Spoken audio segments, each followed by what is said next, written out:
I'm Bilingual with Nadya, and today I'll be discussing role models.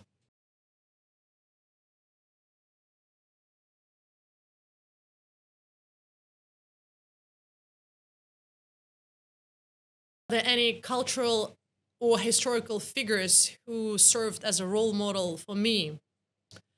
You know, when I was growing up, Soviet Union fell apart in 1991. I graduated from school, and that happened. And actually, for us, we didn't have any role models except McDonald's came, and we were all so keen to queue up in this queue and get this hamburger and milkshake, like strawberry milkshake and French fries. We were so excited that finally democracy and all this market economy would come to Russia. And then that was driving. The driving force was that we are a free country with democratic values, and then we can do whatever we want or whatever we dreamed about. So that was actually the driving force, not personality. Yeah, for my time when I was in my 20s. Yeah, McDonald's.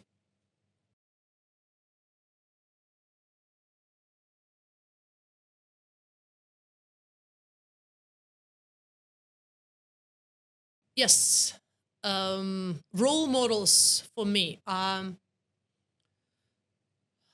Very energetic people having their own values, ideas, inspiring, always learning, like non-stop learning, and then sharing passionately with others.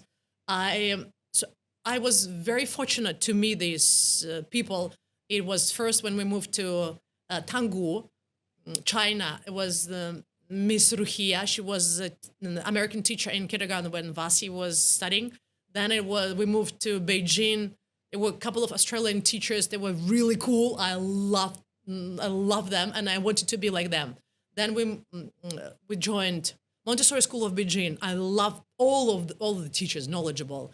When we moved to Children's House of Montessori, I loved Maria Laushi. That's my first, my young child teacher. She was speaking two languages. She was running bilingual curriculum for Chinese and English, and then I adored her. So all these teachers I'm been around me.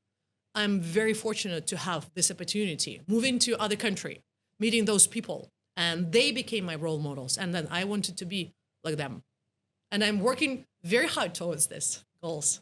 Thank you, my role models. I love you.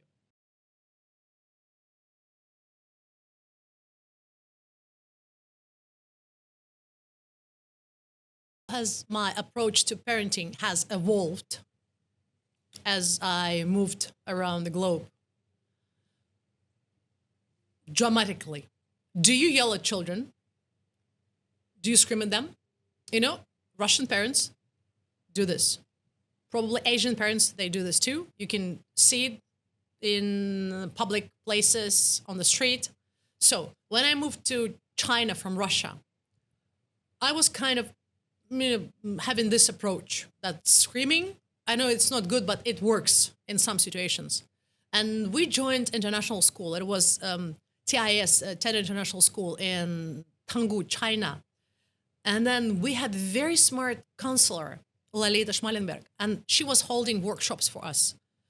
And then once I approached her with this question, why you don't shout to your children and to students? Why us Russians, we do this?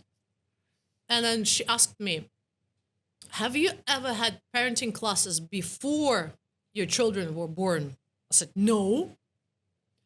And that was the Western approach to parenting for me. I realized that we're doing things completely differently. And then I've never heard about classes, how to become a parent, and back in my days. Now there are plenty of information and plenty of classes workshops that you can go. But at that time, you were on your own. And so since that time, I've been working on my approach to parenting, from not to shouting, but moving on to explaining what is a good choice, what is a bad choice, but it's still work in progress. I cannot tell that I can hold myself and use the tone of voice that I can speak calmly and reasonably, and not going into shouting and yelling. So that is I'm working on still. Follow for more. Bilingual with Nadya.